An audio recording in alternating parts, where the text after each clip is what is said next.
साताऱ्यातल्या फलटणमध्ये महिला डॉक्टरची आत्महत्या. पोलीस उपनिरीक्षक गोपाळ बदनेनं 4 वेळा बलात्कार केल्याचा आरोप. आत्महत्या अगोदर महिला डॉक्टरनं हातावर लिहिली सुसाईड नोट. दोनही पोलीस निलंबित.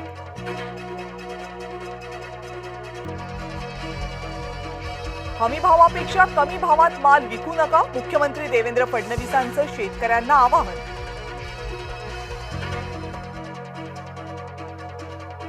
भाजपची स्वपक्षीयांवरच हेरगिरी. कार्यकर्त्यांच्या शिबिरात भाजप नेता चंद्रशेखर बावनकुळे यांचं खळबळजनक वक्तव्य. कार्यकर्त्यांचे फोन आणि व्हॉट्सअॅप निरीक्षणाखाली असल्याचं वक्तव्य. ज्या बडेकर समूहाची गाडी मी वापरतो त्या कंपनीमध्ये मी भागीदार. रवींद्र धंगेकर यांच्या आरोपांना मुरलीधर मोहोळ यांचं उत्तर. आदित्य ठाकरे करणार राहुल गांधींप्रमाणे व्हिडिओ सादरीकरण. निर्धार मेळाव्यामध्ये बीएमसी घोटाळ्याचे व्हिडिओज करणार सादर.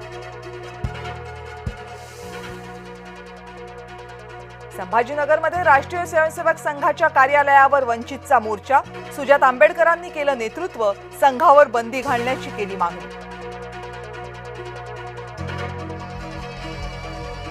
बिहार निवडणुकीमध्ये काँग्रेस भाजपला मदत करतेय. एमआयएमचा खळबळजनक आरोप.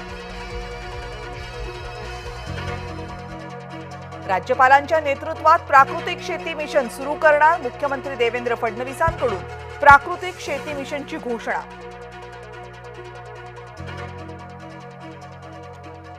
सांगली जिल्ह्यातल्या इस्लामपूरचं नाव बदललं. आता नाव ईश्वरपूर. नामांतराला केंद्र सरकारची मान्यता. मनोज जरांगे आता होणार शेतकरी नेते. शेतकरी प्रश्नावर जरांगे उभारणार जनआंदोलन. हैदराबाद बंगळुरू खासगी बसला आंध्र प्रदेशमध्ये आग. 21 जणांचा होरपळून मृत्यू. भारतापाठोपाठ आता अफगाणिस्तानही अडवणार पाकिस्तानचं पाणी. कुनार नदीवर धरण बांधणार. तालिबानची घोषणा.